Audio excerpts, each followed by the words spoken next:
Hey y'all, this is Vinyl. In this week's episode, we're going to go over some of the items that I accumulated for the last 2 months. I don't think I've dropped a video in over a month, so I definitely had some time to kind of change pace. I actually started getting more into indie vinyl. I started checking out some of the modern artists, and that's thanks to you guys, the people that I hang out with, that I talk to online, putting me on to new artists as well. The recent video that the Magnificent World of Toys dropped talking about Draculazer. So it was super cool to start to get into it. I do have a couple of pickups that I want to show you guys, both modern and vintage. So stay to the end. I haven't really picked up anything recently from Japan because of the tariffs and all the uncertainty that kind of goes in with the fees. I didn't want to come out, getting screwed over. And also because I haven't really found a lot of pieces that I really wanted to get. But until recently, I found a real gem and I want to show it to you guys. So make sure to stay to the end. And there's also a really awesome grill piece that actually came to me locally, and you want to stick around to hear that story. So thank you so much for everybody that's been tuning in. Without further ado, let's get into today's episode. All right, y'all. I'm starting off my indie collection with this beautiful piece from Kotorimark. This is actually, I found this actually on Instagram from the homie Trigger Daddy. He had it up on eBay. We chatted and we found each other on Instagram, and we found a fair price, and I'm super happy to add this guy to my collection. I think I picked it up, if I'm not mistaken, either for 200 or 300 bucks.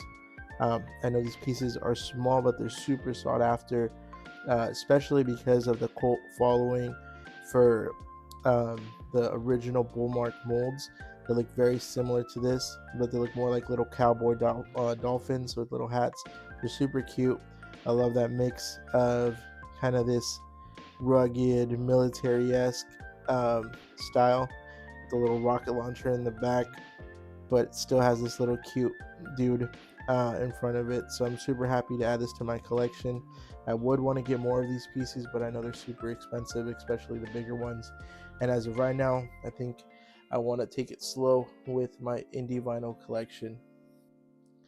Next up, I got this beautiful, I think it's like a resin 3D printed mug pot slash thing from the Korean company Kaiju Pot.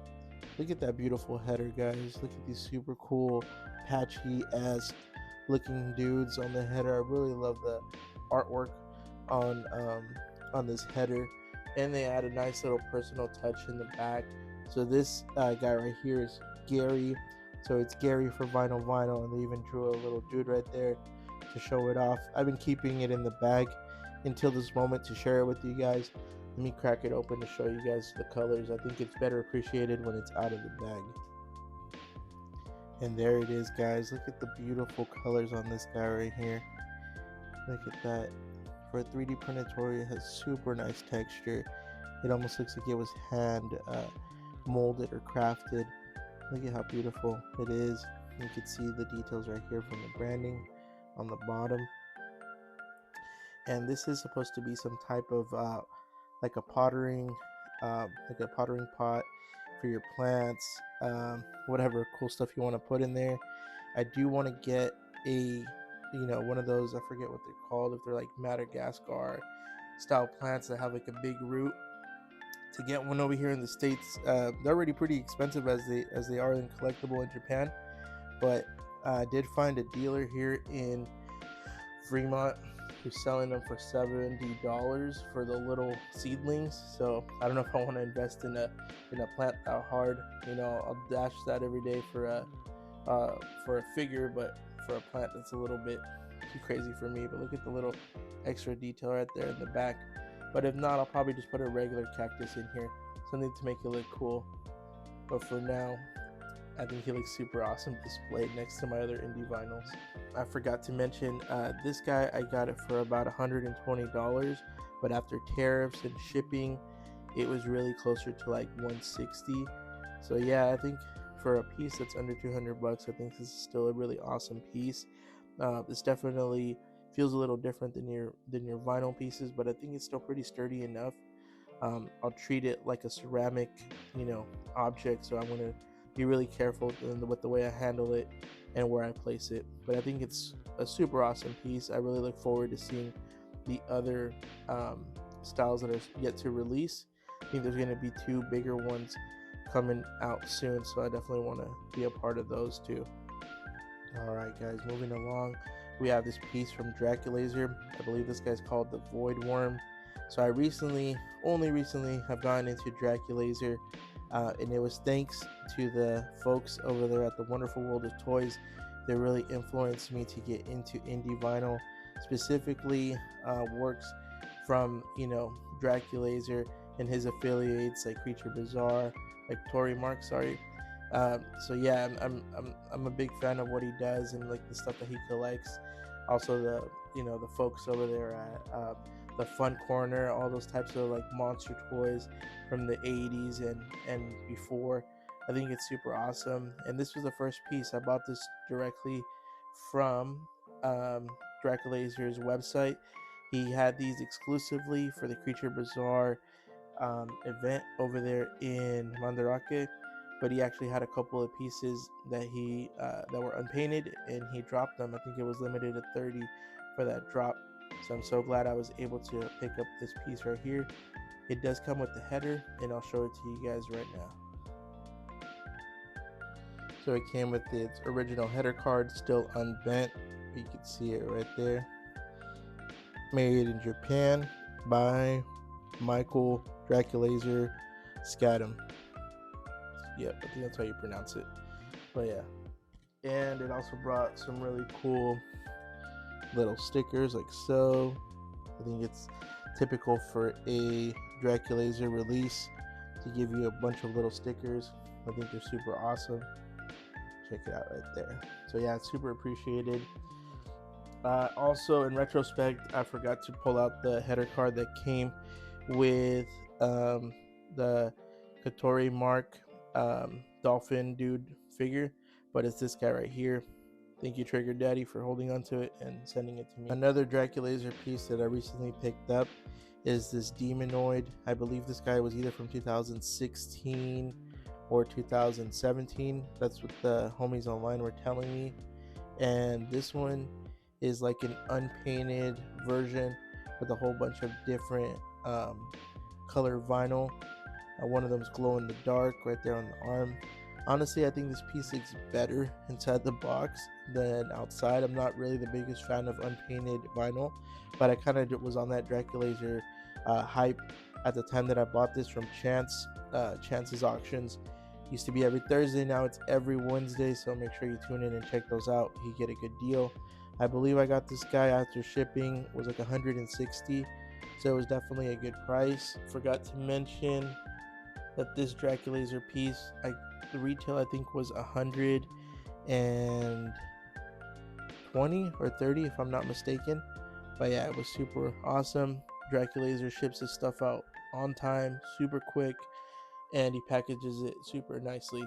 So I'm really happy to add that to my collection. Guys, the next piece that I got was this beautiful M1 Montago trike, and it looks super awesome. I really love the vibrant colors on this vinyl. I'm a big fan of blue vinyl, so every time I catch a piece that has that beautiful tone of blue with all these nice little accent colors, I'm down for it. And I found this locally at Time Tunnel. It's our local San Jose shop here in the city of San Jose. It's been around, I think, since the 80s, if I'm not mistaken, and they have a great set of toys. They don't always have Japanese toys, but when they do, they have them priced really fairly. I got this guy for only 110, and of course I couldn't pass up. I was super happy to get it. It comes with the box, and I believe it's from 2006, so it's definitely one of those early pieces from M1, and I'm happy to add it to my collection. Put that right there for now. I also got another piece right here, and this is actually from Paul Kaiju. I forget the name of I think it's called a Party Ball, if I'm not mistaken. You guys can look it up, but this is one of Paul Kaiju's early works, and it was actually with the brand Super 7. It's Japanese vinyl. You can see right there, PK for Paul Kaiju. And this one's actually glow in the dark. The crazy part about this guy is how I found out about him. So I was listening to Toys on Tap. They had a recent episode about Paul Kaiju, and he mentioned that one of his early works was with Super 7, and they were creating a whole bunch of little minifigures, and each artist had a chance to kind of express themselves through the vinyl format, and with the help of the people from Super 7 to kind of get the project rolling. And as soon as I found out about this piece, I went on eBay, and I was lucky enough to find one, and it was only, I think, like $65 after shipping. But I think these are pretty slept on. I think it's a nice little piece of history, especially if you appreciate the work from Paul Kaiju, Creature Bazaar, all those modern SOFUBI artists that we love and appreciate. You got to dig into the archives and find those pieces that are less sought after, less appreciated, but equally as important, especially if you're a big nerd like me and you like to get into the history of stuff. So this is definitely a really cool piece and a nice little addition to the collection. Last but not least, I got this little toady piece. It's not exactly indie vinyl, and it's sort of vintage. I think it's from the 90s, 92, 93, but it's one of those pieces that I see a lot of these indie SOFUBI makers collect, so it definitely influenced me to pick this up. I actually got this really beautiful example from Pristine Art. I think I paid about $150 for this, but it's a bagged figure, which is pretty rare. I think the story was a dude went to Korea and he found a warehouse set, and it was a whole bunch of them. If you follow Pristine Art, you saw how many he had. It was probably like 30 or 40 pieces of this toady one, and he only had the one with the green shorts still in the bag, so I definitely had to pick that up.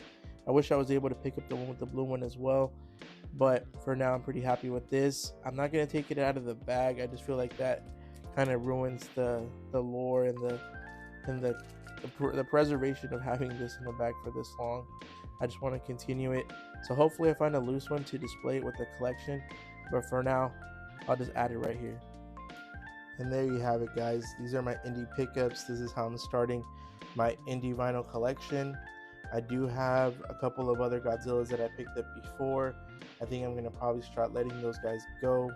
I want to just focus on more of these like artist style pieces, and kind of take it easy and not rush into collecting everything, getting everything just as they come up. If I like the release, then I'll pick it up. But with that being said, I am waiting for a collaboration between one of my favorite bands, the OCs, and Draculazer, and that's for a Demon Overlord. It's all red and it's made of Mexican vinyl, so I'm waiting for that guy to ship in, and who knows what's going to come next with my indie collection. Like I said, I want to take it slow, but I'll update you guys as it keeps growing. I'm going to show you up next how I display my pieces in this little wooden glass display behind it, so stay tuned for that. Alright, y'all, this is the point of the video where we're going to switch over to some real true vintage. So what we got here first off is this beautiful Kamen Rider. I got him actually at Super 7 the day that I went to San Francisco for the Godzilla fest. Unfortunately, there wasn't a lot of vintage at that fest, so I was kind of itching to find something, and I'm glad I stopped by at Super 7. I believe this guy was actually from Brian's collection. It was a little banged up, a little dusty, but it was super awesome once I cleaned it up, and I added this replacement little ribbon that I got from my local craft store. So I think it looks super awesome displayed with my other miscellaneous toys. Definitely a beautiful piece. If you didn't notice, this is actually the talker. It has a little speaker on the back, as well as this little pull string. Let's see.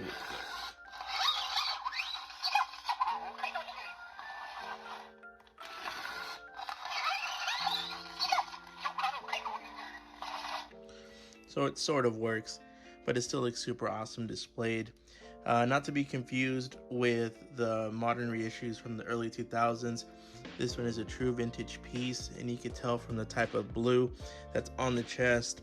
The reissue is much more vibrant, and also what I noticed is with the reissue, right under the eyes, this is painted in a really bright gold, and it's really obvious. As you can see, this one's aged beautifully over time, and coming from Brian's collection, I'm sure this was a true vintage piece, but as always, it's always hard to tell.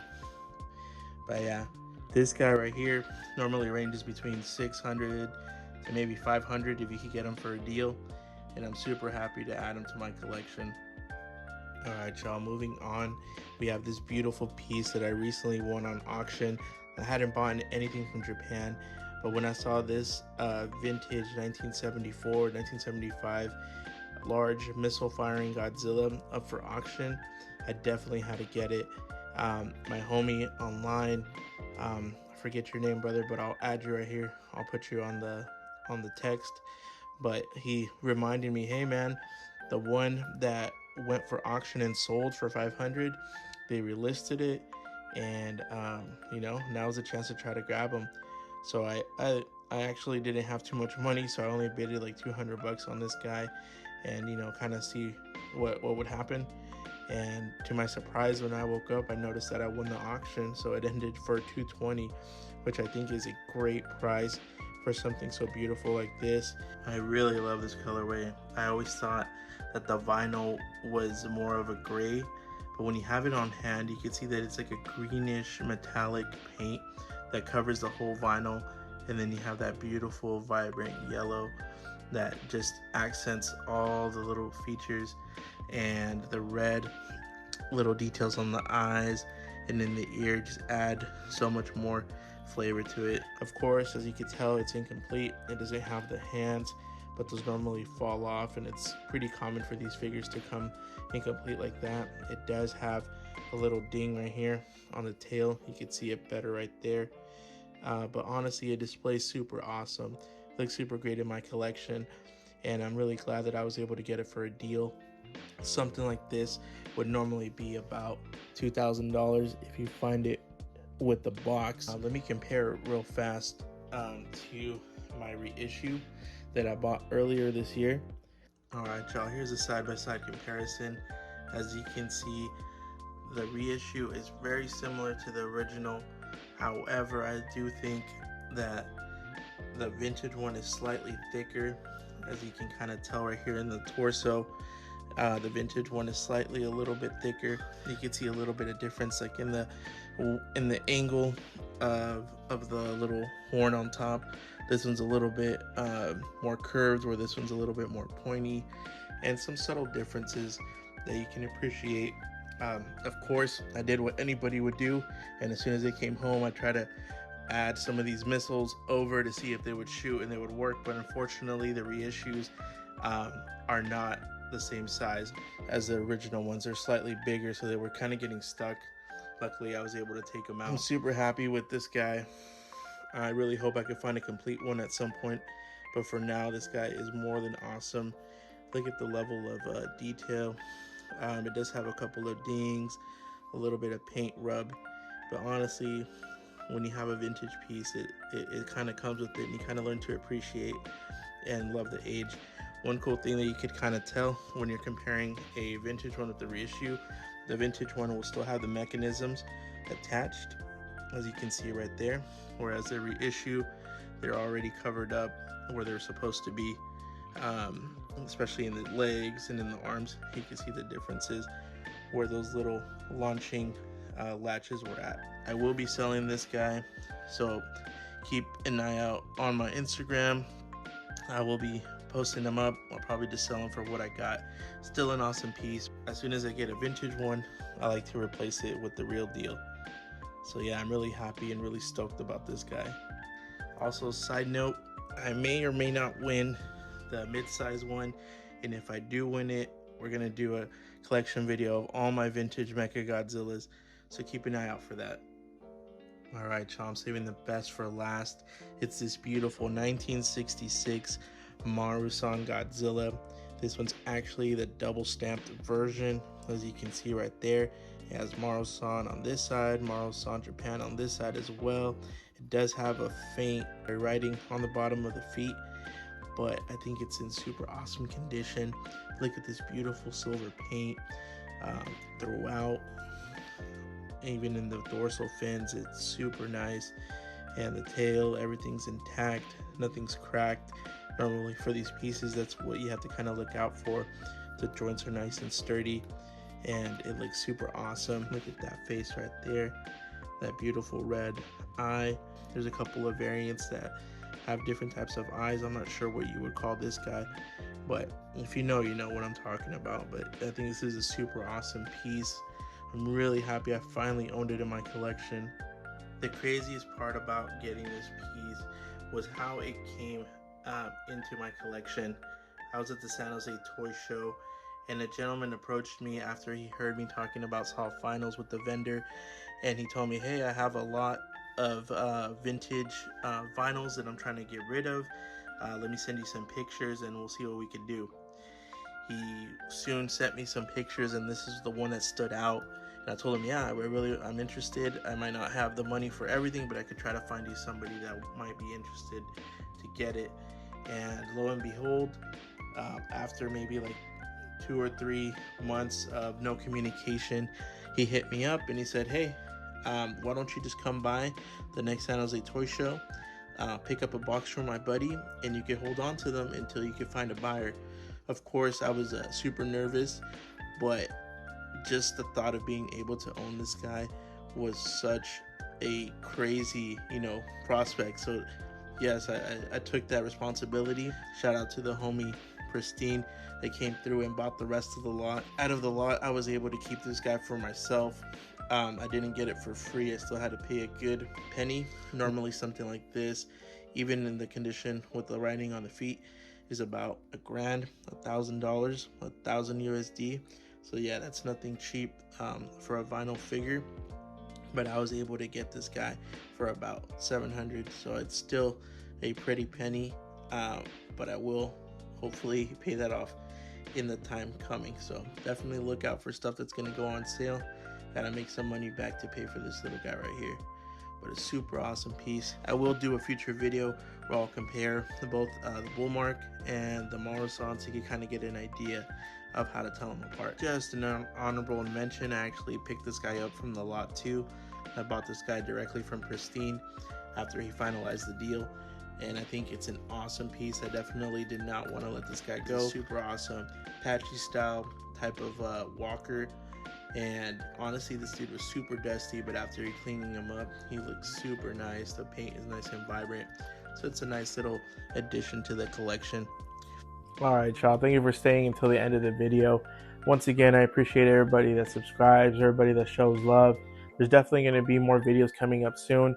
It's been a little bit hard to produce content, but I'm always trying to put stuff together throughout the month to kind of have something to show you guys.